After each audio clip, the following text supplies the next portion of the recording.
Good evening, lovely tubers. White Mexican back again for another Market Watch Investments video for you guys tonight. I have a plethora of cards going to be showcasing for you guys.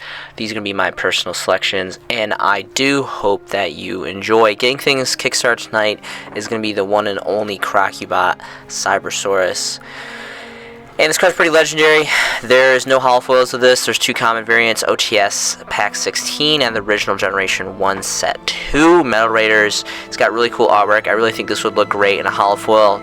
More specifically, probably like a secret rare. I'm pretty biased towards secret rares. This is roughly around 2 bones for played first edition. There's not really any playability behind this. I just think this is a super awesome spoof for Crackybot from Rick and Morty, and I think it really deserves a holofoil upgrade. So we're going to move on here. So Tower Knights is going to be next. I'm a huge fan of this decor. This is the Big Beastly right here. Original print, ultra rares, Duelist Alliance. Starting market price for lightly played is going to be roughly around 13-14 bones for lightly played, and then about 17 bones for near mint, 3 pages availability. If we switch over to bulk prices, it's going to be about $15 for lightly played first edition for 2 play sets here. Near mints are going to be around 15 plus this bone shipping here for this playset. 1 page of availability for bulk prices. There's only 2 variants of this. The Megaton 2015 reprints as Dawning Mirrored Ultra Rares, and these are going for about 7 bones and then about 10 bones here. Let's quickly switch over to some bulk prices here. And about 10 bones, there's the sneakily 5 bone shipping here, so be aware of that. Really sad that these are only ultra rares. I really think that this deserves a secret rare holofoil updated reprint. That's just some White Mexican theory for you guys. Next we have, however you pronounce this, I'm not even going to try because every time I do it just sounds like a garbage diaper, so we're going to go ahead and move on here. These are the super rare variants, highest variants out of Astral Pack 7. I believe the other ones were just common, so Duelist Alliance and then the Mega Pack 15 reprints.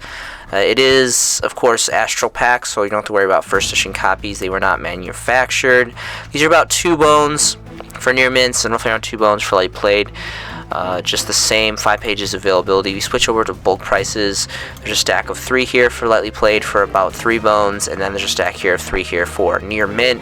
1 page availability for bulk prices. Next is going to be Altair as the Astral Pack 7 super rare. Again, this is going to be the highest rarity. I think the originals were rares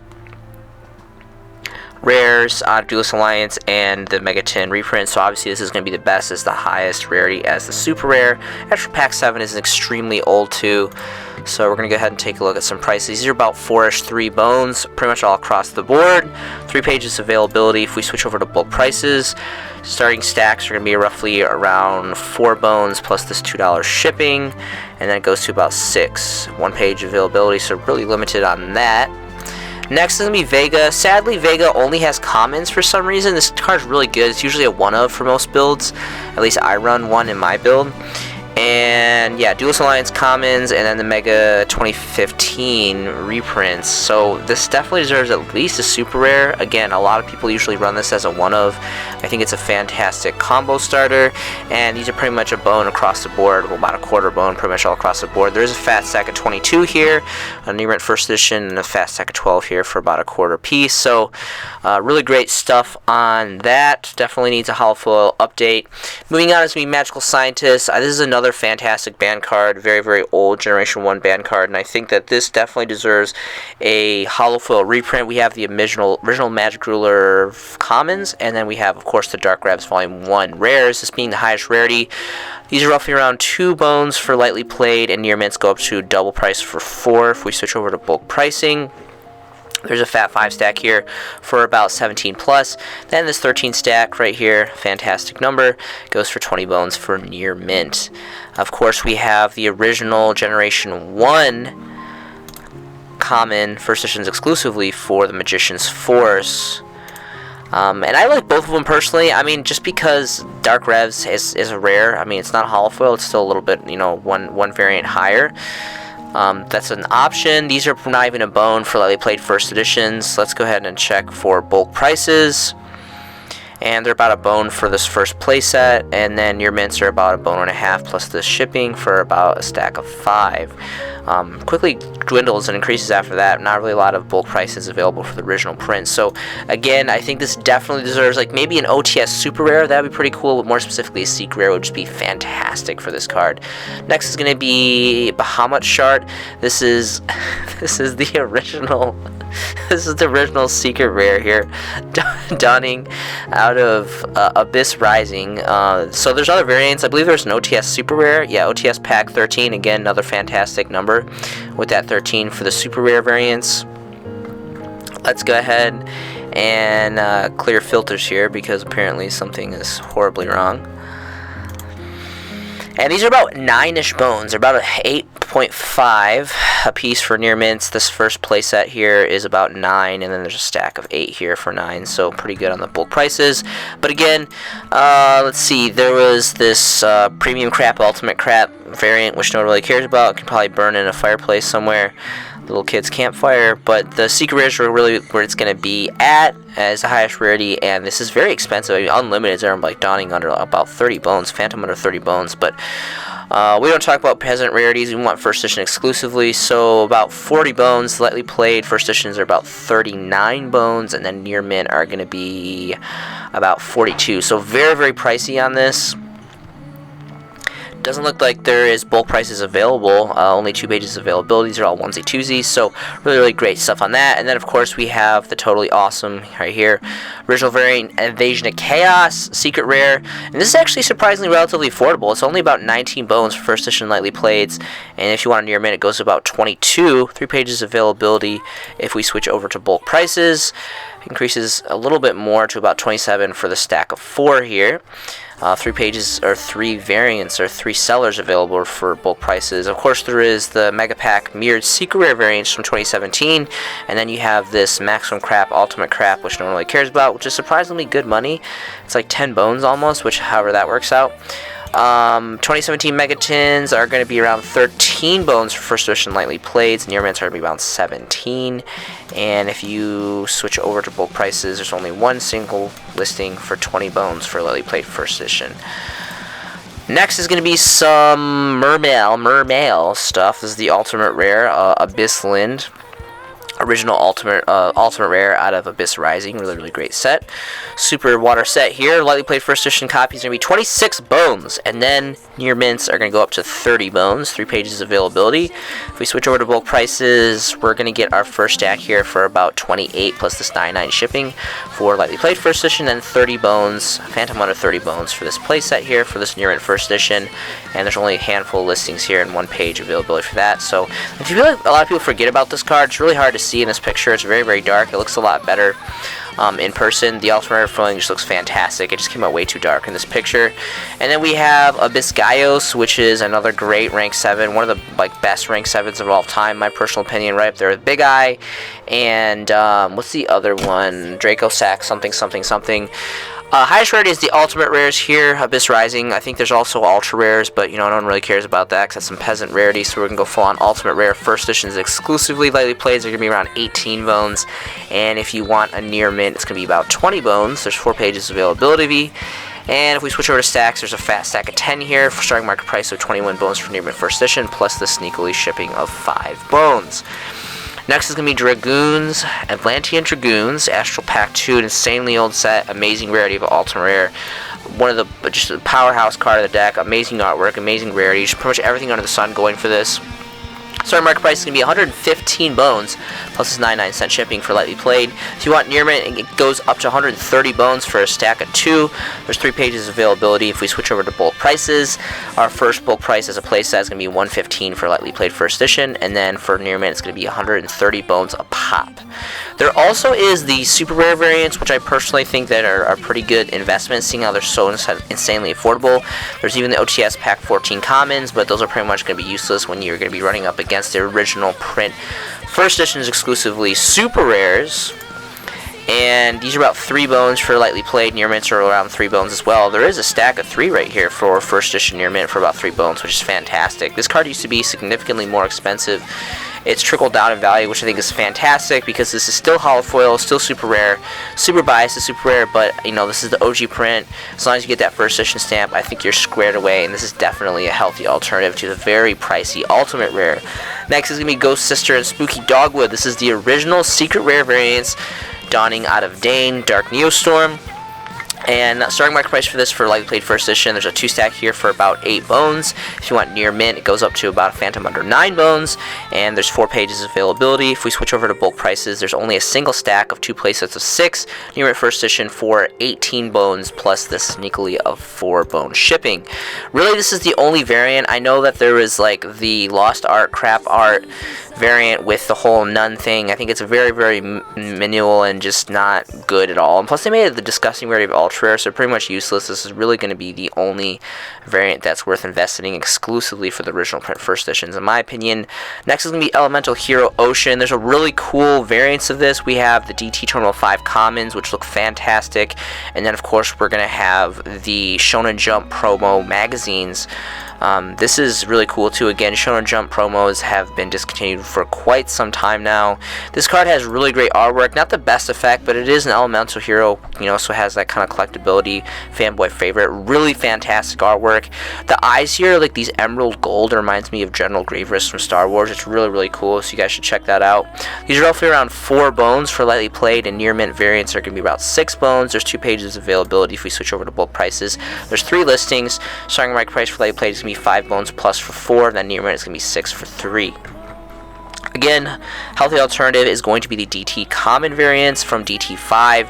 These are fantastic. These are insanely affordable, and the last time I checked these out, I think these were still available in bulk prices as well. Very affordable, under like a bone a piece. We got like a 7 stack here for under a bone. We have a 68 stack of lightly played for about a bone. So a lot of availability on this.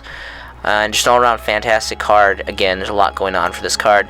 Next is going to be Curse of Darkness, original Invasion of Chaos. Very, very nostalgic Generation 1 era of Yu-Gi-Oh! Cookie Cutter Chaos era. Really great artwork, amazing effect. A real powerhouse Floodgate continuous trap card. There's so many amazing continuous trap cards like Macrocosmos, and There Can Only Be One, and Skill Drain, and they're just like all these amazing Floodgates that are continuous trap cards. This is like an older card that I think is really passed up, and I love the kind of like dark magician, like Lord of the Rings looking like wizard, Dragon Ball Z, Fireball. Really, really cool artwork. This is roughly around a bone for lightly played first edition copies, and then near mints are roughly around a bone. There's a stack of 5 here.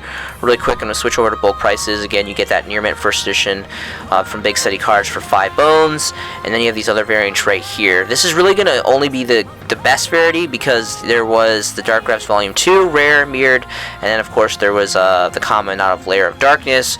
Really, I personally prefer the original OG Invasion of Chaos because they actually have the first edition stamp, but if you're a Dark Rev lover, which, you know, rightfully so, there is that option for you. I think this is another card that would be great, at least in like an OTS Super Rare or something. Should definitely get an updated rarity. Next is going to be Thunder Seahorse, Abyss Rising. Again, there's a lot of water stuff, again, as you can tell by the thumbnail, so we're going to be covering a lot of water stuff. Highest rare is Secret Rare, and this is just a fantastic card. Digs out too.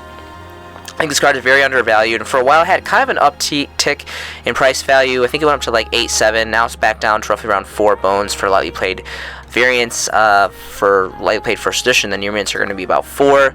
There's 3 pages availability. If you switch over to bulk prices, we get a first stack of 5, lightly played first edition for around 4, and then 4 bones for near mint first editions for 4.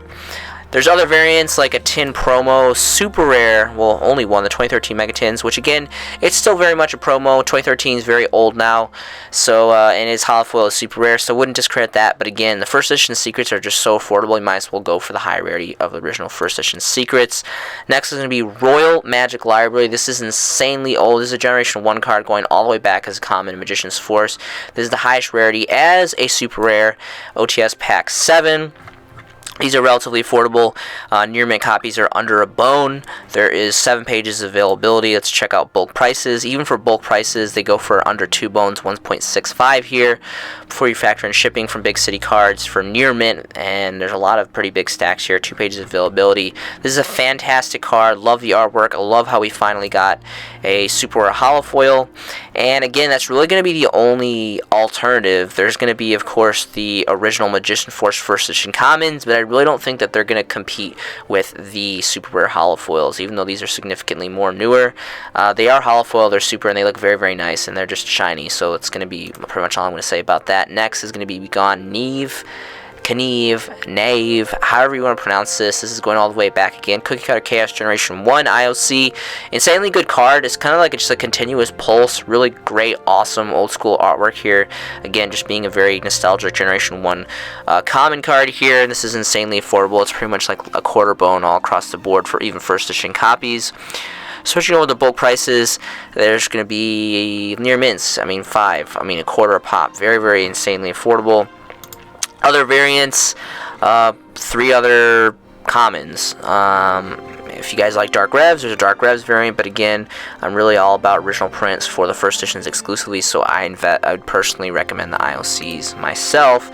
Alright, next is going to be Stardust Overdrive. Let's just take a moment to realize what a complete blockbuster of a set this card. I mean, we have Secret Rare Original Print Guardian Ethos, we have Archlord Christia, we have Dark Smorg as a secret rare, we have this Divine Grace Ultimate Rare, which is really, really cool. It's a terrible card, but it has really great artwork, and it's just an old school Ultimate Rare. We have all these other random Ultimate Rares. We have Victoria, which has just completely blowout artwork, another fantastic Secret Rare, which is a high collector's card, exclusively for the first editions. So many amazing cards in this set. It's just ridiculous. We have the special edition promo super rare variants of Charge of the Light Brigade. Obviously, it wasn't the original Secrets, but still an amazing card, amazing decor, very necessary card for Light Engine, for the Light Sword Engine, and an awesome, amazing reprint. Even for value to the special editions, I still love this card. Even in super rare, it looks fantastic. We have the original super rare variants of Gateway to the Six. We have Moray of Greed. The original print is a common. So many amazing iconic cards here. This specifically, what I wanted to talk about, this reminds me of a total like a Pegasus card. Just want to go over. We have a pointer of the Red Lotus. We have some Infernity stuff here. Just some fantastic cards. I really recommend that you guys take a look and really kind of dissect this set. This card's really cool. It's kind of unfortunate, I guess the way it reads is you can't play it on your opponent's turn. It's not like a quick effect. This card would have been pretty blowout if you could. I love how it's Spellcaster level 4, 18, and you can just use this effect to just rip the field, which is pretty cool. But again, you can't, the way I'm reading, you can't use it on your opponent's turn, which kind of renders this kind of useless, so that's kind of unfortunate. But it's just a completely blowout set, so if you guys have time, I would really dissect this set, really break it down. There's a lot of really amazing cards. And one thing I wanted to specifically talk about was actually going to be the Dark Rabbit. Again, this is just a very peculiar card. There's something about this card that just screams collector's value. I'm not really sure why. The Speed Duel reprints are just total garbage. No one really cares much of Speed Duels. I mean, it's cool that they kind of tried to have a resurgence of old school Yu-Gi-Oh, but being that this is the highest rarity and that this is such an infamous set of Stardust Overdrive, specifically for the first editions, they're going for relatively good money. I mean, starting market price is about 3 bones for lightly played first editions, then near mans go up to about 5 bones. There's only 1 page of availability, and there's no stacks available. The first somewhat semi-stacks are going to be these sets of 2, which are going to be a Phantom under 5 bones, and then it goes to 6 here for the card crack. Interesting name on that. So, again, there's something about this. This is actually false advertising. This is not first. You can see that there's no first edition stamp, and it's marked as first edition, so I don't really know who took a dump from the top on that one, but there's just something about this card, and it just reminds me of Maximus Pegasus, and there's just, again, I don't know, I think this is a really great collector's target. I'm not even really sure why, mostly just because the artwork, and I feel like this just ties with Toon World and Max Pegasus, and there's just a really killer set. So anyway, moving on, here is going to be Heart of the Underdog. Again, Invasion of Chaos, original common variant. So this was used in a combo deck a long time ago, and just an interesting vanilla tech card. There's not a lot like it. There's a special ruling. I'm not really sure if you can continuously draw if you keep on drawing villain monsters. I'm not sure what the ruling is on that, but interesting kind of mechanics on that. And there's really just not a lot available here. There's 3 1-stacks, and that's it. This thing is pretty much just gone. It's eradicated from the market. So I don't know who was buying all the Heart of the Underdogs, but if you guys have it, maybe you want to list it, maybe you don't. I'm not sure if there's a new combo coming out, there's new hype, but this is completely gone. Like, I just refreshed the page, and 2 of the 3 listings are gone. There's just this one listing here, specifically for the first edition. So obviously there's probably more for the Unlimiteds, but those are pretty much useless because they're not first editions. In my personal opinion, you want to go first edition original prints for the most part. There's a Dark Rev volume, so for the Dark Rev lovers, there's also Legendary Collection 3, infamous Legendary Collection 3 Yugi's World, so those are pretty cool too. But again, in all honesty, White Mexican Theory, I think the original first editions are going to be the best bang for your buck. Next is going to be Victoria. Again, I was telling you guys, for the first edition prints, there's some pretty good value in this. Starting market price for this lightly played first edition is going to be 95 bones. If you want near mint's going to be 160 bones. And these are all 1-stacks. And that's pretty much it. There's all 1-stacks here on the TCGP platform. Now, I wanted to check eBay to see if the price variations would be a little bit different here, but there's actually no listings of an original first edition print here, we see, which is very interesting. We have some OCG stuff, and then we have some other things that are not really related, and I'm not really sure what's going on here. It's bringing some funky results, but apparently there isn't any original Stardust Overdrive first edition secrets on the eBay platform. I don't really know why that is, so I tried to cross-check the prices on that, but that's pretty much what I found. So as far as I'm aware, 95 bones is the new market price for this, which has been around this price point for quite some time now. Again, insanely amazing artwork. Not really a playable card by any means. It's really pretty lackluster in its effect, but I mean, it's a fairy level 4 light, and it's just the biggest thing is that it's this a very infamous set, Stardust Overdrive, you know, complete blockbuster of set and high rarity secret rare. And again, the artwork is just completely unparalleled on this, so it's a great collector's card. Next is going to be Ordeal of a Traveler, Pharaonic Guardian, original generation 1. This card is another fantastic floodgate. And this card is roughly going for about 2 bones for first edition lightly played. If you want near mint, they're going for about 3. There's 2 pages of availability. If you switch over to bulk prices, there's a single stack of a playset for near mint first editions for 4 bones. There's several other variants, all common. This is another fantastic card that I think it totally deserves at least a super rare updated holofoil. But hopefully it gets into pushed into an OTS, not like a cheap subset. So Konami, if you reprint this, reprint it as a secret rare or a super rare. But more specifically, if you're gonna do super rare, let it be an OTS super rare. Next is going to be Cyberstein. This is the secret rare variants out of Battles of Legend. There's a couple different variants of this. Some of them are prize cards, I guess it was this one, the Shonen Jump Champion Series Promos Ultra, which I'm pretty sure this is the original variant. And then we have the Dark Beginnings 1, and for the longest time, besides the prize card, this was the only variant that we had. It's interesting that they chose to reprint as a super rare out of OTS Pack 16, which was, I think, slightly after Battles of Legends Heroes Revenge, where we got these first edition secret rares. I love the rose or whatever's in the background. This card has fantastic artwork, and I think this card is extremely undervalued. I think there's some great potential behind this card, and this is just insanely affordable. Lightly played first edition copies are around 3 bones, and I'm going to check out bulk prices here. Again, this has great history merit. It's great high rarity secret rare. Now keep in mind it is kind of a cheap subset, but it's fantastic rarity. They did not make it something dumb like an ultra rare. They made it secret rare, which I think they really brought a lot of credibility to this card by printing it in secret rare, and it just looks gorgeous, especially with the updated holofoiling of the dark attribute and the level stars. It just looks fantastic. There's a stack of 3 here for 2 bones for near mint first edition, and then there is a 10 stack here for 4 bones, and there's 3 pages of availability. So there's something about this card. I really think that this is a fantastic buy. Next is going to be Reasoning. We still to the day do not have a holofoil variant. We have, I think, a mosaic rare, and then we have premium gold. So I guess technically we do with the premium gold, ultimate gold, premium crap, but it's just, it looks terrible. There's very, very small numbers of gold that actually look good. This is definitely not among them. So in my personal opinion, I guess there was a Starfoil one too, which is going for pretty good money, around 6 bones. Dark Revs, also Volume 1 had one, which is pretty great, but the reason why I like the original OG is because it has the original magic stamp here from Pharaonic Guardian. Pharaonic Guardian being part of the first 13 core sets. Gen 1 Yu-Gi-Oh! You know, White Mexican is all over that. There is a fat stack of 15 here of near mint first edition for 2 bones. That's actually very, very surprising that this is so affordable, seeing how it is a fat stack of 15 and it's first edition near mint. So I think that's a fantastic buy. And this is a fantastic card. This is hit to 1 for a reason. It's an amazing card. Trap Dust Shoot is going to be next. Champion Pack 5. Again, ban list is amongst us, and we don't really know what's going to come off. This has fantastic artwork. It's part of the Dark Scorpion package here. And this is insanely expensive. Starting market price for this, for lightly played, is 415 bones. Starting market price. And near mint goes up to 460 bones.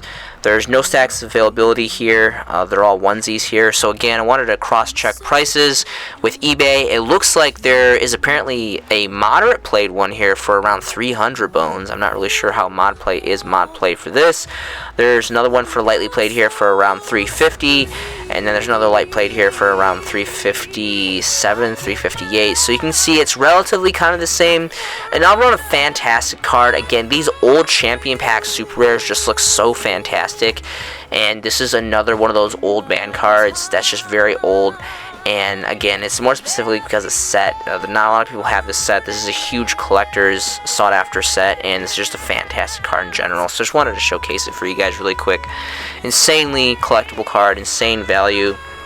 Material Exterior is going to be next. So I just personally bought several of these. I actually bought, I think it was from, you know, probably was the seller here, because it was roughly around the same, around 13 bones. I got near mint copies. I think I bought for like nine copies of this or something like that. So Hidden Arsenal Chapter 1, apparently word on the streets, the rumor is that they're reprinting this in the same rarity of dual terminal in ultra rare, which is very, very disheartening, especially since I just invested in 3 play sets of this. But this is a fantastic card. This is the original print, and as of now, with this set not being completely cardless, card spoilers not been released to the public, there's rumors about this being reprinted, this in mirrored rarity, which would be really unfortunate. But this being the original print, it's still going to hold some value. And again, I still believe this card. This card is fantastic artwork. It's amazing rarity. And I think that this has some pretty good, there's still room for this to grow. I think initially, if it comes out in mirrored rarity, it's going to go down, but I think as it continues to age, even though it is insanely old, it's going to continue to hold some great value. Fanboy rarity of DT, hollow foils of ultra rares always hold really great value, and this effect is just ridiculously nutty. And I think eventually there could potentially be a combo to come out to bust this out relatively easily. Alright, next is going to be Bamboo Shoot, Ultimate Rare, Duelist Revolution. Again, another very infamous set. This card is insanely good. I totally forgot about this card. I kind of dip back into it every once in a while because it's just such a ridiculous card. It's like a Jinzo / Spell Canceller combined.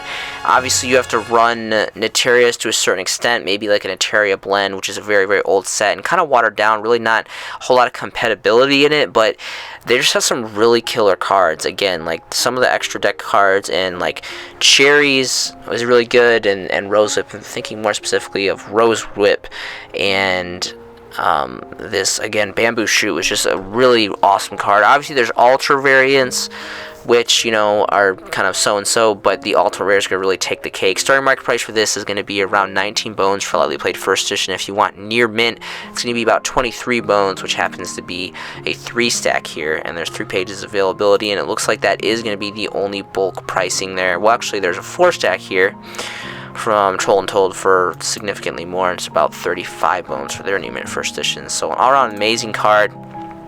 And the last things I want to showcase for you guys tonight is going to be the Shonen Jump promos. They just had some really blowout promos. Again, these are discontinued. One of my fan favorites personally is Copycat. Red Eyes Darkness Metal was really great for the longest time. I think this was one of the only this was, I'm pretty sure, the first variant print, if I'm not mistaken. There's a lot of great prints in this, like DT and the Secret Rares from Legendary Collection. Of course, we have Shooting Quasar Dragon. I remember when this was huge with Plant Synchros. The The Apprentice Magician came out, and this is another great one too. This is a cool sub-tech card. They're just fantastic cards here. There's Dandelion, there's 2 different varieties of Stratos, there's the whole Yu-Gi-Oh! Friendship stuff, which has great artwork ties to the anime. There's Tragodia, again, there's the Elementary Hero Ocean, which I mentioned. There's Melistic Stardust Dragon, which was group predominance in Dark World, and Structure Decks Gates of the Underworld came out. There's Beast King Barbaros, which is really great. There's just so many amazing choices that they made with these promos, and I just thought it was so cool that, you know, again, like the mangas, you could get cards out of a book, out of a magazine. The whole idea and the premise behind it was so great. And then, of course, we have actually the series prize cards here, which are insanely expensive. So thank you so much for watching this video and joining me for this content tonight. Yu-Gi-Oh! Has been part of my life for many years now. It's a great passion of mine. I love the deck building, the brotherhood, the community, the creativity. There's so many amazing things that go into this hobby. The world is a crazy place. There's a lot of loneliness, depression, isolationism, stress. Please remember to be a friend, be a brother, and love everyone. I hope you guys are making some fantastic Yu-Gi-Oh! Investments yourself. This has been a showcasing by The White Mexican, and I'll see you in the next video.